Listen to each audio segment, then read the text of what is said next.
Rën Velia e Lalieri do bashkohet me Sali Berishën se kanë dorëzuar gjithë vetët, Ulsi Manja. Mua nuk më amend. Jo, mua nuk më amend. Do bashkohen bashkë siç është bashkuar dhe Arben Ahmeta me Berishën. Gjithë që i ka lëshuar Partia Socialiste do bashkohen me PD-n që ta hedhin Rama për shkak se un kam përshtypjen që Lalieri nuk është shtari i fundit. Nuk është aq jo, Berisha është do vim pushtetet të bëhet kryeminist. Vim Berisha kara idiotë ju po e. Nuk e beson që të ketë diçka midis Berishës nga këto që thuhet? Nga kush? Gojë të liga thon. Tashti unë them me aq sa e njoh unë. Lalieri nuk është e njëjta balt si Arben Ahmeta. Një, dyta, në shkuptim si është më mirë. Çik më ndryshe si karakter. Ai Arben Ahmeta është fundërin në çdo kuptim të fjalës. Po kjo s'ka rëndësi. Po.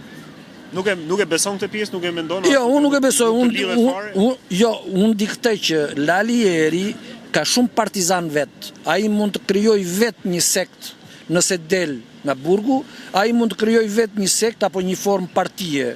E kupton? Se ka plot mbështetës ai. E kupton? Po kjo është tjetër gjë. Unë nuk e besoj këtë gjë. Po le të mos merrim me budalliqe, me amandësime. Nuk po s'ka fare rëndësi kjo për mua. Do pranonte Berisha thua?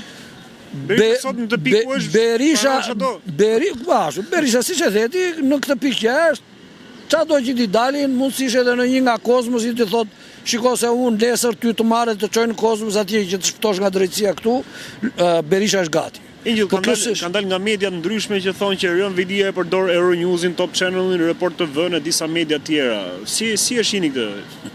Pra, përdorimi i mediave nga politikanët. Që jepte urdhra nga burgu duke thënë që ta mbajnë në lajmin kështu, të vendosin titullin kështu, orientonte pyetjet, vendoste pyetjet si do ta flasi këtë, si do ta godasin një politikan. Aldin, ose s'merresh me ndonjë punë më të mirë ti po merresh me këto gjëra. Apo, ja 100 herë kam thonë vetes. Dale. Me emër, dal. Nuk dëgjon. Se kjo pyetje është pyetje retorike që nuk kanë nevojë për shpjegim. Sa herë kam thënë unë që ata gazetarët që janë atje te Spaku, që më shikojnë mua për ditën nuk flasin as fjalë. Po pse nuk e flasin ata? Pikërisht. Sepse qoftë Lalierin, mos është Lalieri është Edin, mos është Edi është Sala, mos është Sala është Iliri, mos është Iliri është Zeqiri. Ata janë në përdorim nga të tjerë. Ata nuk bëjnë punën e tyre si gazetar. E kuptoni këtë gjë apo jo?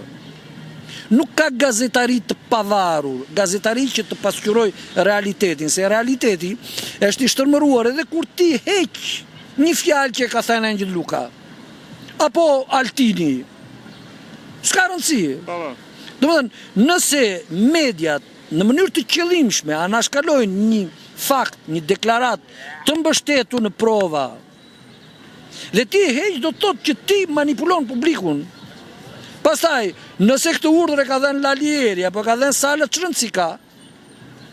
S'ka rëndësi. Ne kemi një media që nuk e meriton emrin media e lirë, se kjo fjalë nuk ekziston fare. Fare. Po fare. Çat kam thënë unë dy para një viti.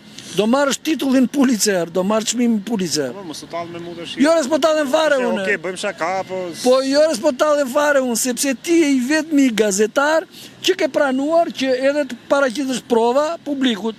Vetëm ti do edhe një hap që ta marrësh çmimin. Do ta them unë hapin. E ka thënë di do dali prapa ti, por do ta kryejmë atë shumë shpejt. Siç të kam thënë, një gazetar që të bëj punën e vet përveç provës, duhet që pasi dëgjoj Engjël Lukën që tha Edi Rama është kallëzuar për këtë. Po, duhet pala tjetër. Po, Altini duhet të shkojë te Edi Rama, duhet të shkojë te prokurori, duhet të shkojë te Altin Dumani, ti thoj, Altin, shiko çam ka dhënë ky mua. A dash?